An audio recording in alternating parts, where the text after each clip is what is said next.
صبحتون بخیر و پرفیض باشد کاربران گرامی آزادی ویدیو. امیدواریم هر کجا که هستید خوب و سلامتید و البته با رادیو آزادی.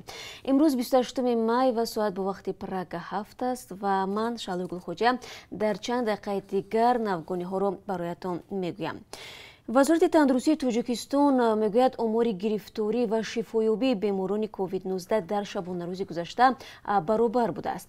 با اطلاع وزارت در 24 ساعت گذشته 158 حالت نوی گرفتاری با کووید 19 ثبت شده، همین مقدار بیماران شفا یافتند. با اضافه آمار نو، شماره گرفتار شدگان با بیماری کووید 19 در تاجیکستان اکنون به 3424 نفر رسید. بنا به اطلاع مقامات 1575 نفر از بیماران شفا یافته، 47 نفرشان جان داده است. با این وضع شبهه ها با آمارهای رسمی زیاد است و بسیاری ها میگویند مقامات نه همه حقیقت را درباره کرونا ویروس بیان می‌دارند. بر اساس فهرست غیر رسمی در اینترنت، شمار جان باختگان از کرونا ویروس و التهاب شش تا امروز 354 کس حساب شده است. این فهرست را بر اساس خبر رسانه‌ها، شبکه‌های اجتماعی و اطلاع نزدیکان فوتیدگان تهیه میکنند، هرچند مقامات این رویخط را قبول ندارند. از 1 ایول برای افراد و خانواده های کم بضاعت در تاجیکستان کمک پولی اجتماعی پرداخته می شود. در این باره امامعلی رحمان پرزیدنت تاجیکستان قراری را به امضا رسانده است. طبق قرار مذکور از بودجه دولت هر 4 ماه 116 سومانی کمک پولی های اجتماعی داده می شود. این مبلغ در یک سال 464 سومانی را تشکیل خواهد داد. کمک پولی ها تعیین و پرداخت آن با عائله ها و شهروندان کم بضاعت در ناحیه های ولایت ختلان و سوخت تا به مرکز و پایتخت کشور پرداخت خواهند شد. بر اساس ترتیب مقرر شده برای دسترس کردن پرداخت و کمک پولی های اجتماعی، افراد و عائله های کم بضاعت باید در مقامات محلی جای استقامتشان به قید گرفته شوند. یادآور میشوم هنوز در ماه اپریل وزیر تندرستی و حفظ اجتماعی اهالی تاجیکستان گفته بود که در چارچوب آمادگی کشور به مقابله با ویروس همگیر کووید 19 به اهالی کم بضاعت و معیوبان 3 میلیون دلار کمک میکنند. به قول مقامدار تاجیک این مبلغ بخش از کمک بیش از 11 میلیون دلاری بانک جهانی میباشد. اداره نهادهای دموکراتی و حقوق بشر سازمان امنیت و همکاری اروپا گزارش نهایی درباره انتخابات پارلمانی 1 مارس را نشر نموده به حکومت تاجیکستان مشورت داده است که اصلاحات قانونها در ساحه انتخابات را دوام بدهد. روز سه‌شنبه این اداره گزارش از انتخابات تاجیکستان را در سامانه‌اش نشر کرد. در آن گفته می شود که انتخابات تاجیکستان زیر نظارت شدید قرار گرفته بود. در این روند برای بحث‌های گوناگون اندیشانه سیاسی جای وجود نداشت و آوازدهندگان از انتخاب آلترناتیوی بهره‌مند نبودند. اداره نهادهای دموکراتی و حقوق بشر سازمان امنیت و همکاری اروپا تاکید کرده است که تاجیکستان باید روند انتخابات را به عهده‌داری‌های این کشور در سازمان امنیت و همکاری اروپا در معیارهای دموکراتی مطابق کند. در مشورت‌های اساسی پیشنهاد شده است که تاجیکستان بررسی آزاد و همه طرفه پایه‌های حقوقی انتخابات را تامین نموده، شرایط کار آزاد برای خبرنگاران را فراهم آورد. همچنین به بهبود در فعالیت نهادهای محلی ناظر انتخابات و تشکیل رویخط‌های آوازدهندگان اشاره شده است. خوب جزئیات بیشتر درباره گزارش مفصل اداره نهادهای دموکراتی و حقوق بشر سازمان امنیت و همکاری اروپا را در سامانه رادیو آزادی می توانید پیدا کنید که به همین زودی ها نشر می شود. خبرگزاری آزیا پلوس می نویسد روز گذشته 45 نفر از زادگان تاجیکستان که بنابر قطع شدن پروازهای هوایی در هندوستان درمانده بودند به وطن آورده شدند. منبع می افزاید پرواز با مساعدت مقامات هندوستان و توسط هواپیمای شرکت ایر ایندیا انجام شده است. طریق این هواپیما شهروندان هندوستان از تاجیکستان بیرون برآورده شدند. خبرگزاری با تکیه به منابع خود در وزارت تندرستی کشور می نویسد که از همه مسافران برگشته تشخیص برای معاین کردن کرونا ویروس گرفته می شود. همه آنهایی که از دهلی آورده شدند برای 2 هفته در کرانتین نگاه داشته خواهند شد. همانگونه که دیروز خبر داده بودیم انتظار می رفت هواپیمای خاص از دهلی تنها دانشجویان تاجیکی را که از روی برنامه‌های سفارت به هندوستان رفته بودند به وطن بیاورد. آیا دیگر تاجیکان بند مانده در این کشور که میانشان افرادی بیمار هم کم نیست به هواپیما را یافتند یا نه معلومات داده نمی شود. شروع از 20 می تاجیکستان به بیرون آوردن شهروندان درمانده‌اش در کشورهای مختلف آغاز کرد. рӯзҳои ахир теъдоде аз тоҷикистониҳо бо ҳавопаймоҳои чартерӣ аз шаҳрҳои русия, туркия, украина ва амрико ба ватан оварда шуданд. фардо омадани ҳавопаймо аз Дубай дар назар мебошад.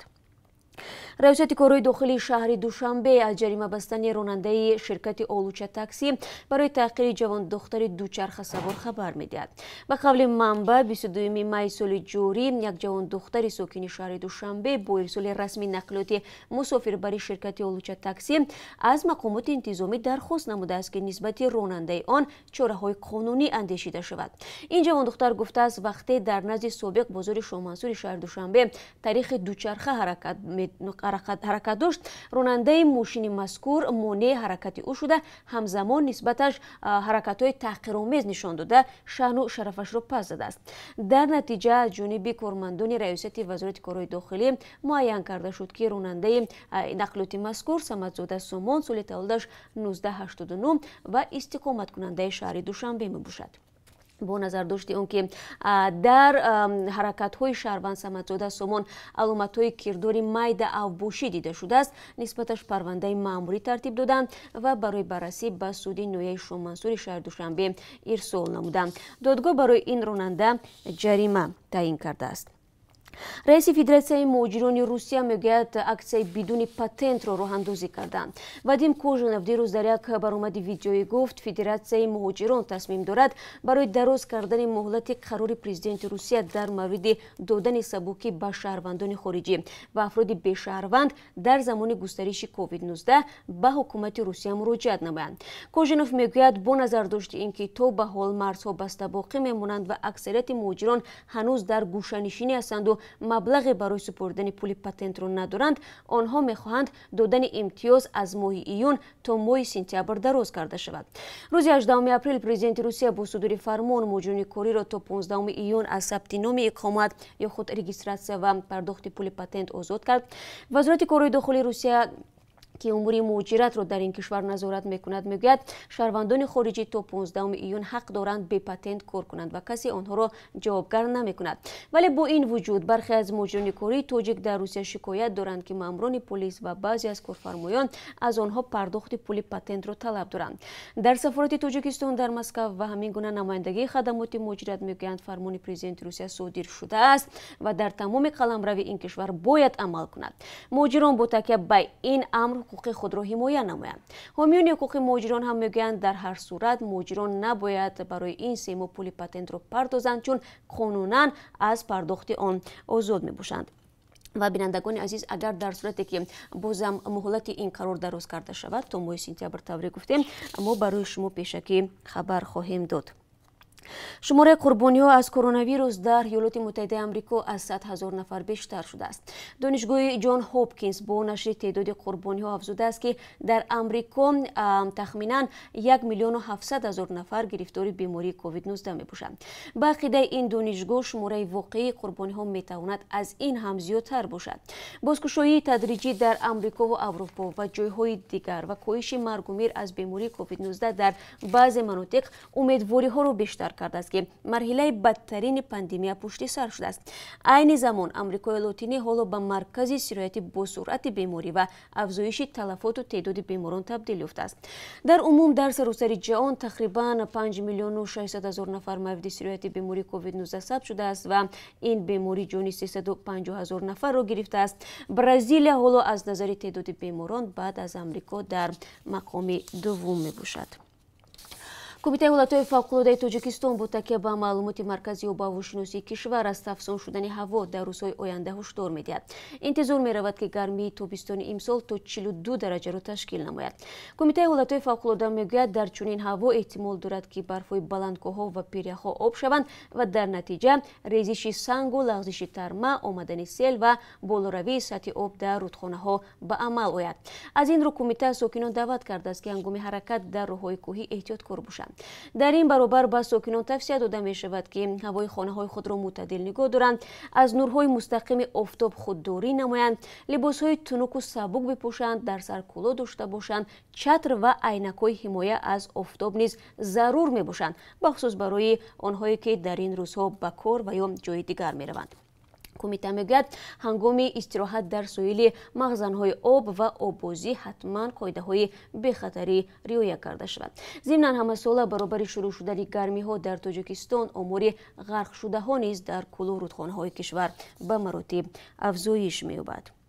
وزارت کارهای داخلی تاجیکستان در برنامه تلویزیونی خود نوار نشانداد پدری را نمایش داد که به بدرفتاری نسبت دو فرزند نابالغش متهم می شود. نوار لط و کوب شدن کودکان خردسال از سوی پدر هفته گذشته در شبکه‌های اجتماعی راه یافته واکنش‌های تند کاربران را به وجود آورد. وزارت کارهای داخلی میگوید در پی این نوار انعامزاده فردوس سال تولد 19 86 ساله و استقامت کننده شهر خوجند بازداشت شد. به قبل رئیست وزارت کارهای داخلی در سوق طبق نشانداد گمانبر شده او برای بیکار کردن عقد نکاح این اصول حساس و تاثیر رساندن را که جنایت است استفاده کرده است. گمانبر شده گرفتن مبلغ از همسر مهاجر خود را تصدیق میکند و اما میگوید گویا برای تربیت فرزندان استفاده میکرد. قبلا نیز گفته میشد پدر برای به دست آوردن پول از مادر فرزندانش آنها را لط و کوب کرده است. بینندگان عزیز تفصیلات را ما در این باره در دوام روز پیشنهاد شما خواهیم کرد و طوری هم از نواری که این پدری فرزندان را نشان میدهد برمی آید. پدرم در سر و رویش به قبل آثاری لط و کوب دیده می شود. و حالا برای شما از قرب اثاری خارجی میگویم که از طرف بانک ملی تعیین شده است $1 10 سومانی و 26 درم است. یک یورو کمی پیش از 11 سومانی ارزش دارد. امروز قرب 1000 روبل روسی 143 سومانی و 70 درم تعیین گردیده است. و با سپاس از یک شما بینندگان عزیز برای همراهی. من در دوام روز با خبر تازه شما را حتما منتظر خواهم بود. تا اون دم خدا نگهدارتان.